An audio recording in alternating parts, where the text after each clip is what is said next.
Hello, it's PDG on the mic. So, kuma beginners out there, kuna magitari pachano ino. Pane zvimwe zvinhu zvakakosha vari vachifunda vaya vaya kuva simple, but manotsi tatofanira kutsvaga mudzitsvaga manotsi panzvimbo ipapo tichitoona zvinobata api acho.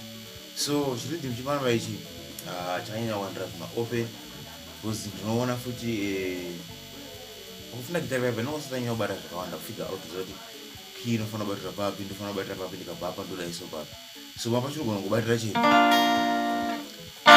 like handina song even one yandakamboridza ine iri muminor scale, I mean sorry, iri muminor key handina one. So it's not like kuti hazviridziki, but pane mamwe open anogona kuti even kana wakaopen hazvinyatsi kuzofambirana.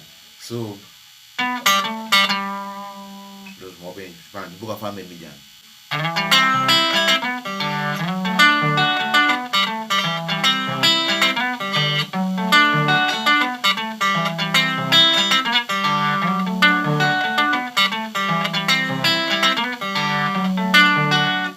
Akaridhimaka vekuti musazvipe basa uchiridza, you know, because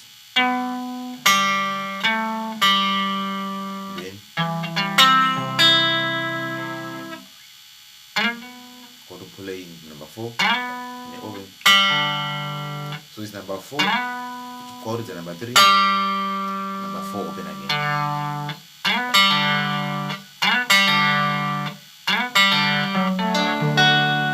So my page is number 4, number 5. I'm going to put 2 frets up.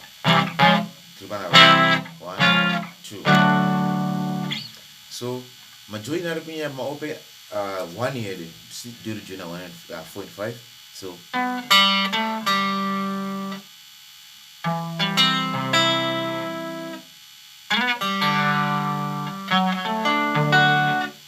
true gonna go raw 1 is zvakafanana kuti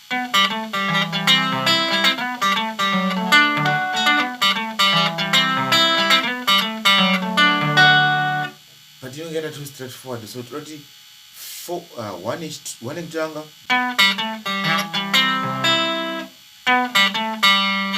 and then 1 is 2,